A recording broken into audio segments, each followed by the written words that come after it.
Happy Friday afternoon, everyone. The subject for conversation today is going to be mandatory reporting and who to report to.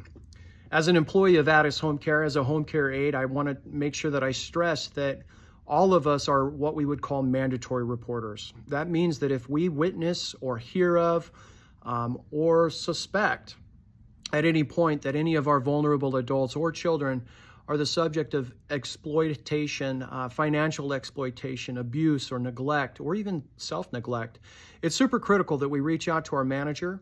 Our manager is likely going to have us fill out an incident report. They're likely going to have us fill out a written statement, and they're likely going to hold our hand as we kind of call APS and go through that process. But the reality is if we don't notify APS, then our vulnerable adults are going to be in a much riskier situation dealing with these situations on their own.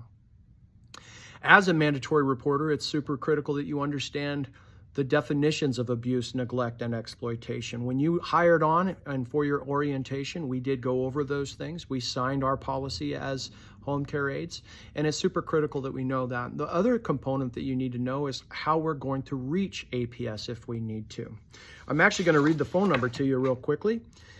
In Lewiston, the phone number that you're going to use to reach out directly to Adult Protective Services, or the entity responsible for taking that investigation, would be 208-743-5580.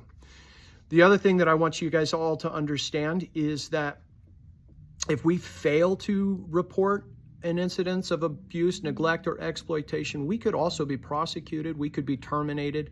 I've even heard of situations where home care aides were fined and prosecuted for a felony. So we want to make sure that we keep track of this, and we make sure that we notify our managers and APS if at any point we suspect that any of our vulnerable populations that we serve are at risk for exploitation, abuse, or neglect.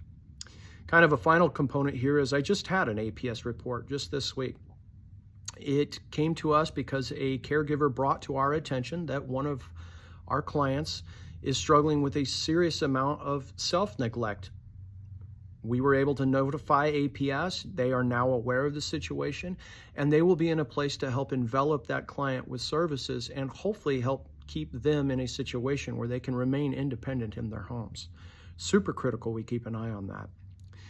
Last bit, I want you guys all to stay hydrated. Keep your eyes open for any evidence of heat stroke or heat exhaustion. Have a wonderful weekend, and I will see you next week.